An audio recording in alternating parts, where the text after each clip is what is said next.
competition. This is Strictly Come Dancing. Strictly Come blow yourself out of a can. Yeah. It gets weirder and weirder each year. It was brilliant. Hang on, what are the producers doing? Are they sitting there just going, we've got to up the game, you know, But the thing is, bigger places, shoot people out of cannons? But the thing is, it's like Len said, it doesn't matter how many Strictly Come Dancings go by, you're always going to remember those moments, the crazy moments, what you want. Now, listen, you are one of the most successful... I think you're the most successful contestant of all time. According to... Well, the number of tens, more tens. OK. Yeah, I think that's nice to know. Yeah, I think you knew that. Well, I didn't, actually. You did. I told you backstage, don't lie. I told you. No, I didn't. She was in makeup going, and don't forget to tell them I got more tens than anyone else. She did, she did.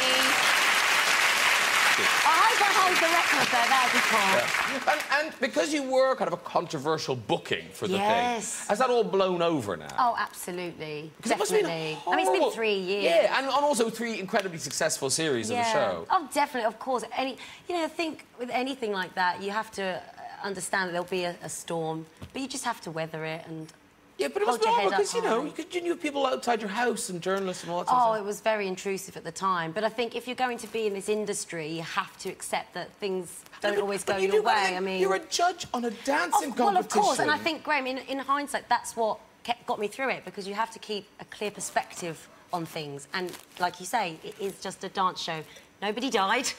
You know, so you've got to be positive and look at the bigger picture and what's really important in life in situations like that. Knife fights, I've said. But it brings the element of danger and violence. I'm a bit worried now. No, I'm just following through on a line here. Because, Eddie, as I say, you're just back from Australia, so that makes you tired. And then on top of that, you're training again. Well, no, I'm just trying to train. I think we should train forever because we're all hunter-gatherers. You know, these bodies are designed because that's what we used to do. Some of us were probably waiters and hopers, but most of us hoping that food would run into our mouths. But I think we all used to go out and really try and find that kind of sandwich.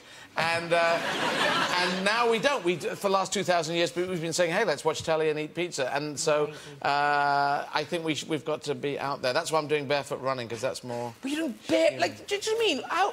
Isn't running bad enough? It's not Forrest Gump. It's not Forrest Gump. I just said because Forrest Gump didn't know why he was running. If you remember the film, he ran. He did on some spiritual level, though, didn't he? No, he didn't even have a spiritual level. He had a chocolate box level of not knowing why he was running. I knew why I was running, and it was raising money, and it's also healthy, and it's. Well, no, because let's just remind everyone. Because listen to this. You put it. Sports relief. So you did how many marathons? 43.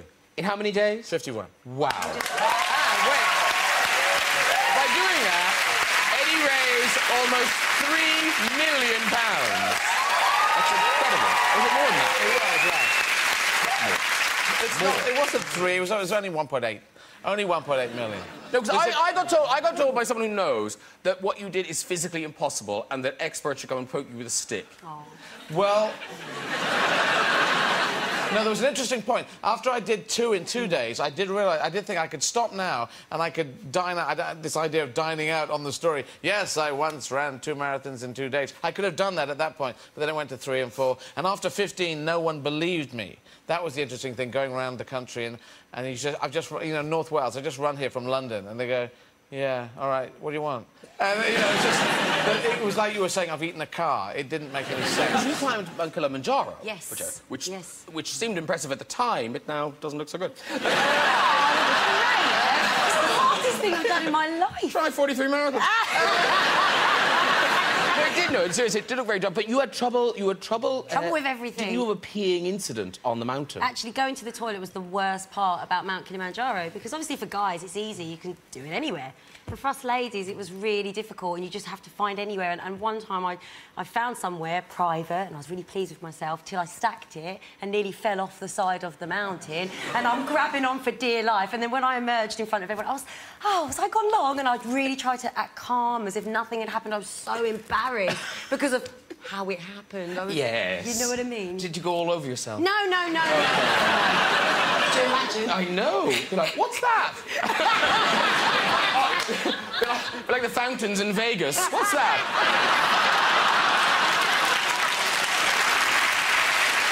Oh, dear. Now, it is almost Christmas, and it's a lovely time of the year when we like to spend time with our families and then hope there's something good on telly, so we don't have to talk to them.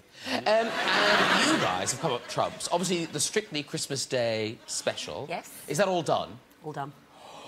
It was so bizarre, having Christmas trees and snow But also everywhere. in the middle of the series. In the middle of the series, I know, but it's going to be fab. And other Christmas telly treats come from you, Eddie Izzard. Yeah. Because a new version of Treasure Island Yes, is on Sky, and you play Long John Silver. Indeedy so. Now, I've only seen bits of it, but sorry, the production values on this thing are phenomenal. It is a beautiful version of it. Treasure Island had got to a place where it was almost pantomime, I felt. And I said I wouldn't do it unless we did a really kick-ass version of it. And almost Pirates of the Caribbean have stolen this kind of swashbuckling, thigh-slapping place. So we just did the kind of Goodfellas version, the kind of... It's very, let's go get the money, kids. It's about 300 million. We worked out, in today's money, it's like, imagine 300 million on an island. What would you do to go and get that? And that's what Treasure Island is all about. Wow. Well, honestly, it looks more like a movie than a TV show. Here's a clip.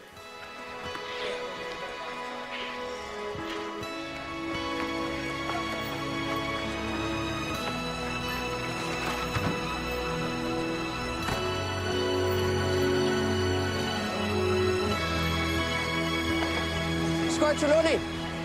There you are, Jim. Come on board, Hawkins. Is this our ship? She is.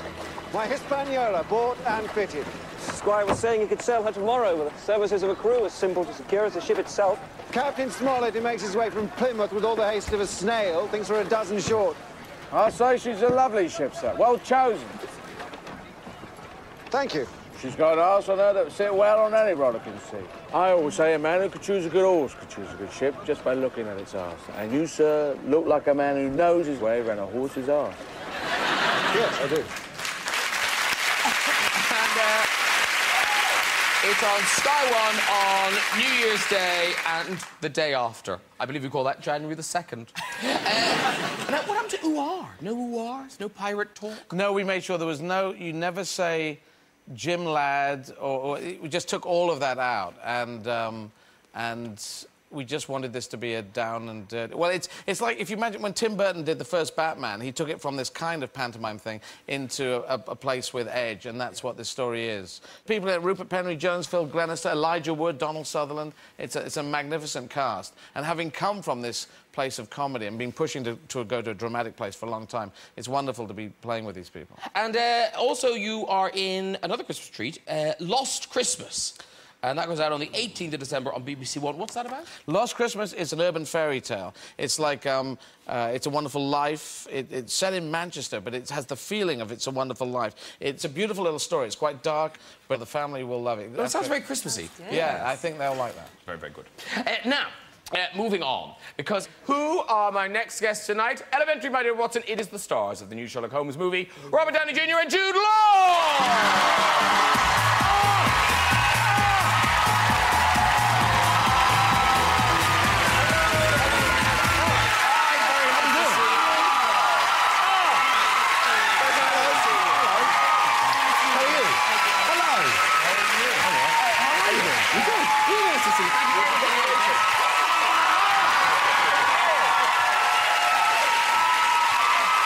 It's fair to say they're pleased to see you.